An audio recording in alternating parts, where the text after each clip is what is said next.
Hey, what's up and how's it going, everyone? Well, I'm so glad that you have took your time to spend with me right here today on the Mick Rock and Bolt Wrestling Review Show.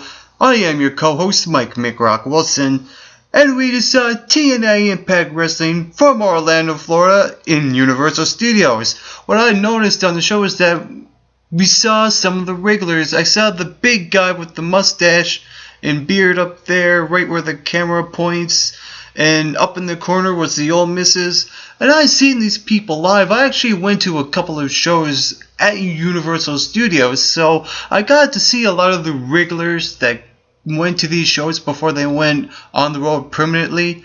So it was cool to see TNA in their home, their baby home, where they first, got their gigs going. So with that being said, here's my review of last night's show. The show kicked off when we saw a bar fight between Bobby Roode and James Storm, and these videos were up on the 365 new program for TNA's web videos on YouTube. And you could tell that some of these videos are staged, like those two bar fights. All it was build up to their match. What happened was that Dixie came out. She talked about AJ Styles for a bit, and I'll get to him later on as well. And basically what happened was James Storm came out, interrupted Dixie Carter, got the fans going, and he never fails on, going over with the fans, getting the cheers in, and really James Storm wanted something more because of what happened in those bar fights with Bobby Roode. So he finally got what he wanted. He wanted a Florida death match. What is that? Basically, that was a hardcore / last man standing match. So I thought that was pretty interesting. I will also get to that later on in this review. And also, after that, we saw Samoa Joe go one-on-one with Magnus, and before this match, we saw Dixie Carter talking to Samoa Joe backstage, talking about what happened last week when Samoa Joe was speaking his mind to Dixie Carter about Dixie Carter not settling with AJ Styles with a contract. So this is Samoa Joe's punishment.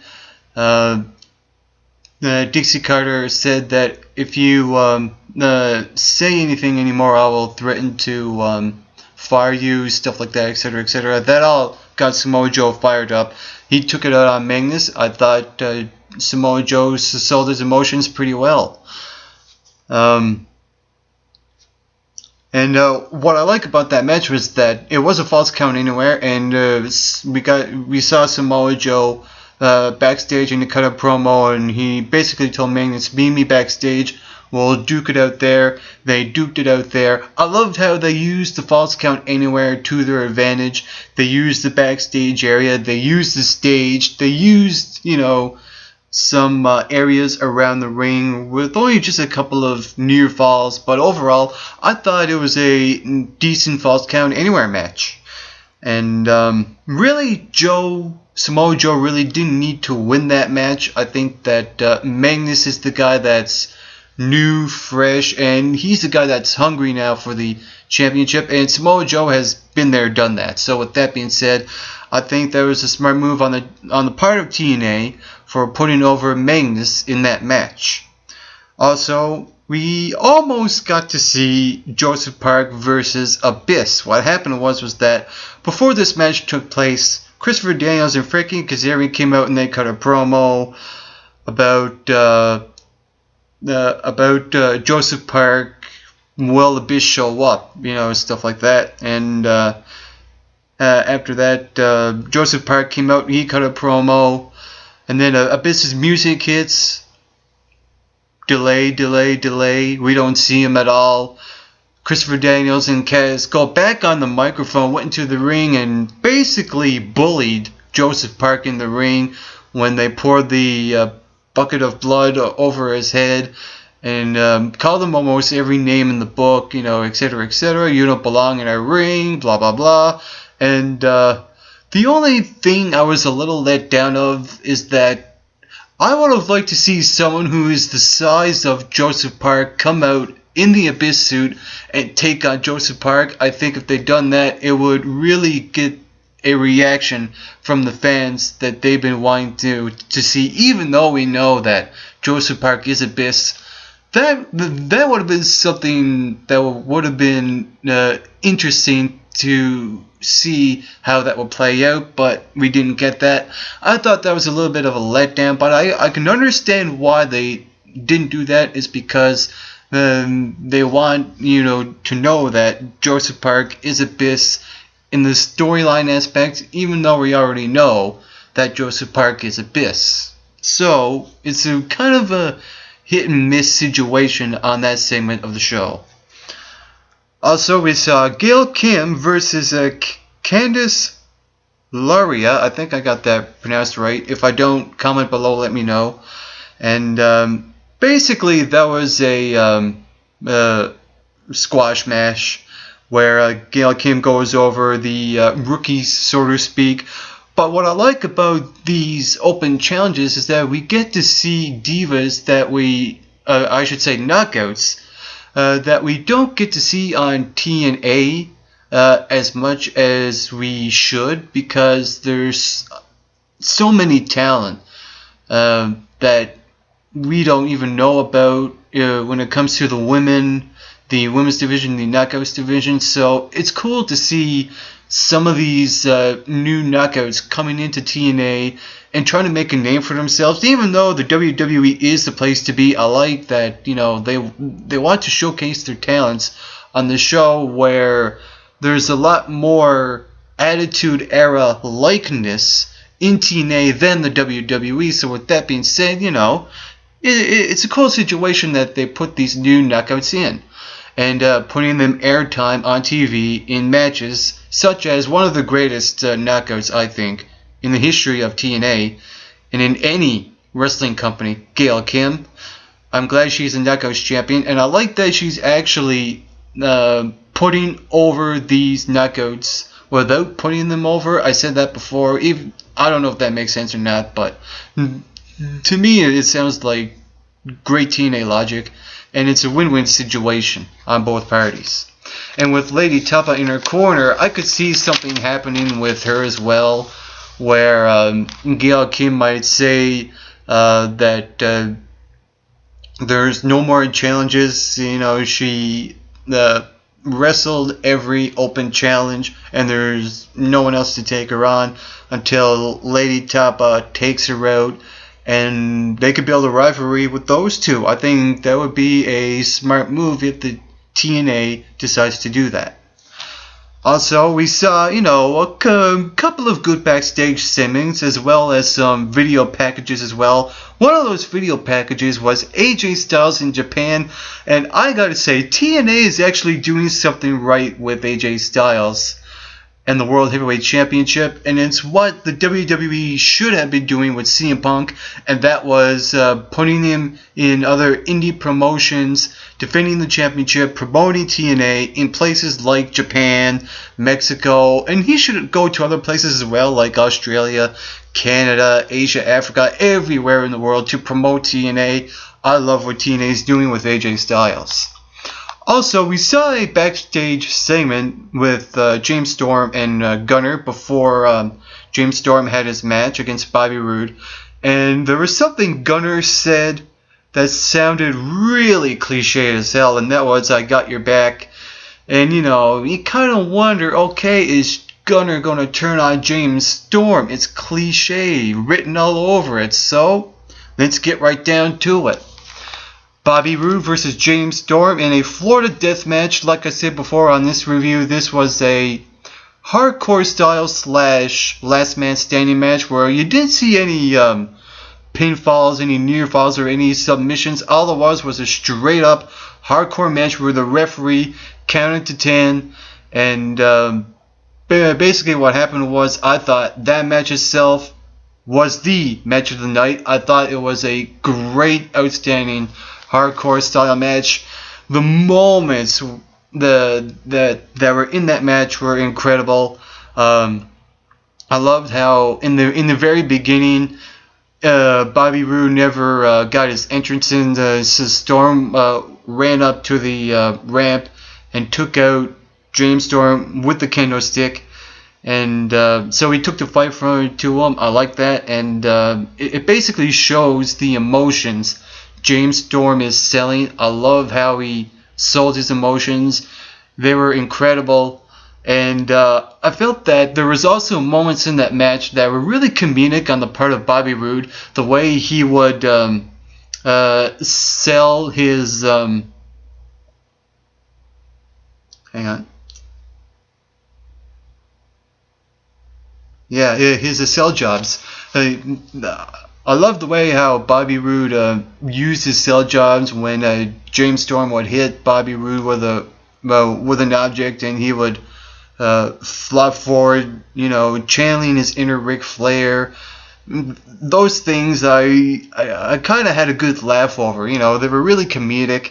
And there was that deja vu moment with the beer bottle. That was a close call. So there was actually some suspense in that match as well. There were moments I thought that Bobby Roode was going to win, and there was a couple of not so much moments for James Storm, but there was one or two moments where I thought James Storm was going to win as well. And the use of the objects, like I said, were really incredible. I love that back and forth exchange with the trash can lids over and over and over on each other's heads. That was incredible. And at the end, where Bobby Roode was about to land James Storm on the barbed wire attached to the piece of wood, we saw Gunner come out and throw in the towel. I thought that the match was going so well, and it just had to end like that. It just killed the match. It was a great match. The build-up was there. We saw the video packages leading up to this match. The match was incredible. Straight up hardcore. Absolutely amazing. And they just had to end it with Gunner throwing in the towel. And I felt like I was a little bit let down of that outcome. Even though the match itself was absolutely incredible, the outcome is questionable. But I hope there's a positive that comes out of this outcome, and use Gunner, put him in a rivalry with James Storm. And usually what happened with James Storm's partners is that one turns on the other. Like with Beer Money, Bobby Roode turned on James Storm. With this team, I like to see James Storm turn on Gunner. Would it make sense in the storyline perspective? Not really, but it would be something, fresh, cool, and I don't know if it'll happen. Odds are that Gunner will be the one to turn on James Storm. Even if they're going to tease it, why would they even tease it in the first place? So it's inevitable that TNA is going to book James Storm and Gunner in a rivalry with more than one-on-one matches on the occasion. Also on the show, we saw another video package on TNA where it was Inside the Home with Samuel Shaw, and I feel like there's going to be a nice different character coming to TNA. I will mention this. I like the moments where he was showing Christy Hemme his artwork, and when he got to a certain page, he would look at the next one, and you can see it was like something that was really bloody and really creepy looking, and he just didn't want others to see it. But we as the audience saw what it was, so he kind of flipped back and just closed the book. That I loved. And when after Christy Hemme gave him her number, and put the pen back down, I like how Sam Shaw put the two pens back in order as well as the notepad. It kind of signalizes that this guy is probably a control freak and a psycho as well. But he comes off as a likable guy when you see him in the very beginning of that little video package. So I feel like there's going to be a Dexter Morgan playoff on TNA. I think this is going to be TNA's version of Dexter. odds are that might happen. If it's not that, it's a shame, really, because TNA's thrown away something good, but I think that hopefully this is what happens with this new character of Sam Shaw. I would love to see this guy as the Dexter Morgan of TNA, and if you don't know who Dexter Morgan is, he's a blood spatter analysis serial killer. Even though, there's a little the character traits that are different with Sam Shaw, it's kind of the same deal. So I love to see that happen going forth with his character development on the show. Also, we saw Ethan Carter III, EC3, go one-on-one with a returning Shark Boy. I like this match because what Ethan Carter said in his promo before the match, he said he's going to up his competition, and he said that he's going to take on a legend in TNA. Out comes Shark Boy. I love the sarcasm behind it, and even though there is sarcasm, there's probably a little bit of truth to that as well. Shark Boy is a cult favorite in TNA. I thought that match was okay. Really, it was just a way for Ethan Carter to go over in a jobber match with Shark Boy. But overall, I'm glad to see Shark Boy on TNA on the rare occasions. That's how Shark Boy should be used, and I like how Shark Boy has been used on last night's show. Also, next week, there's going to be a 8-man tag team match. It's going to be Team Angle versus Team Bobby Roode. So there's going to be something to look forward to next week on TNA. And the main event was Bully Ray versus Mr. Anderson in a no disqualification match, where if Bully Ray wins, Mr. Anderson will have to leave TNA, and if Mr. Anderson won, Aces and Eights will have to disband. Here's the thing. Even though this was a one-sided, predictable outcome, I love the storytelling of this match. I love the build-up to this match, the video packages, and how we got from here to here, from Anderson being brought into the Aces and Eights, Bully Ray taking him under his wing and becoming the VP of Aces and Eights, and leading up to that to Bully Ray losing the world title to Chris Sabin, only to get it back 3 weeks later, and then having Mr. Anderson somewhere along the lines turn on Bully Ray after so much of what he could take from Bully Ray. Everything about that match, besides the wrestling itself was a hit and miss, but I'll also get to that as well. I thought the storytelling of that match was absolutely great, and what I liked about that is that the Bully Ray won't. There's nothing that Bully Ray won't do to get heat. I like when he went to an audience member and he said, "Sit down, you piece of crap." That moment was good on the part of Bully Ray, but there was something that Bully Ray kind of done out of character, I thought. After Bully Ray used Brooke as a shield, she kind of got knocked out, and then Bully Ray helped her up. I thought that was a little out of character because he is a bully, but it's just something I'm nitpicking. But overall, it was a great storytelling match.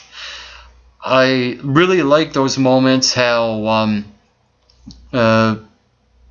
where Bully put Anderson through the table, thought it was over there.